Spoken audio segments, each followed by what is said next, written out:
what made you see or realize transgenderism is a threat to women's rights? Well, there was a string of experiences, actually, starting for me from about 2013. I have to say before that I was pretty oblivious to this whole thing. But from then I was focusing my efforts on women's organisations.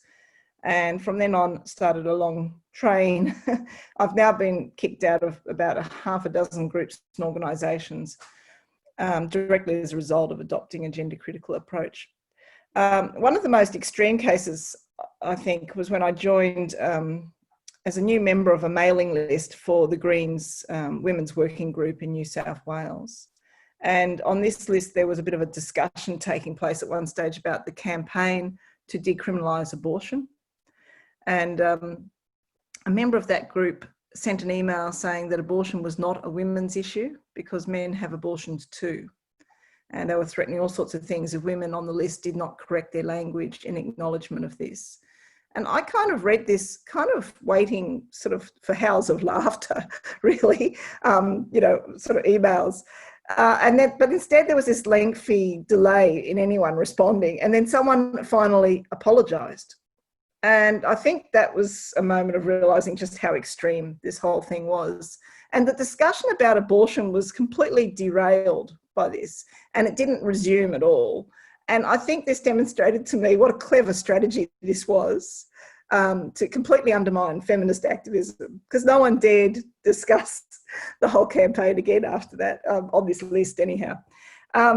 And I also noticed that nearing election times, or the last lot of elections on the list, there was a big debate about having unisex toilets at the conference. And that took up all the energy on the list, rather than discussion of the issues relevant to the election.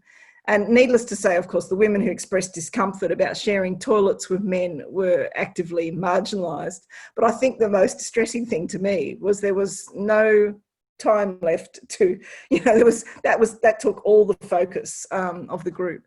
Now that same women's working group at an earlier stage had also elected a person with a penis as their convener. This was a women's working group, and they still did the pronoun rounds. That was another thing that perplexed me, since it was a women's group.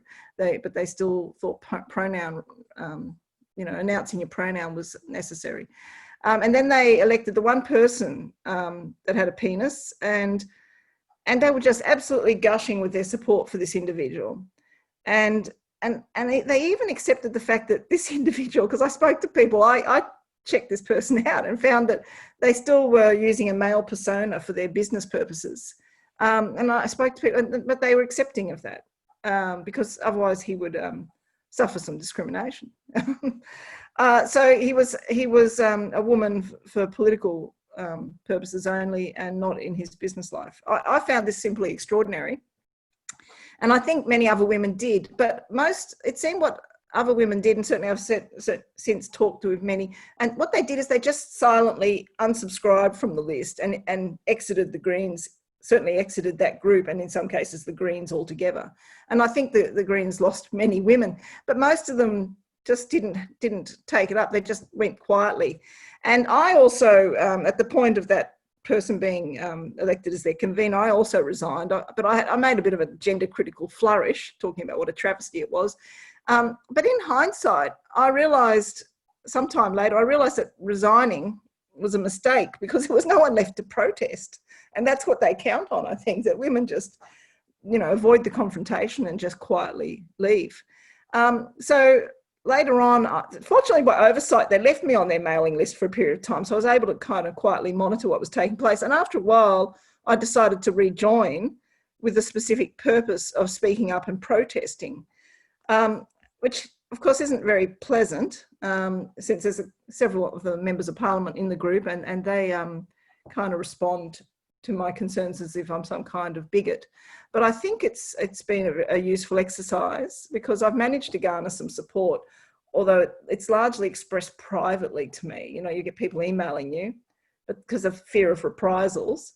But I think what it's also done is it's reduced the use of the women's group list for propagandising on this topic, because they're worried about provoking a response from me, because I then provide all sorts of links to all sorts of research and things like that, and they don't like that. So I think I recommend that women hold the line and resist the urge to just resign from groups, and instead try to recruit support to mount a challenge, but at least stay and be a thorn in their side. I think it's better than just quietly resigning. It's just my thoughts on it.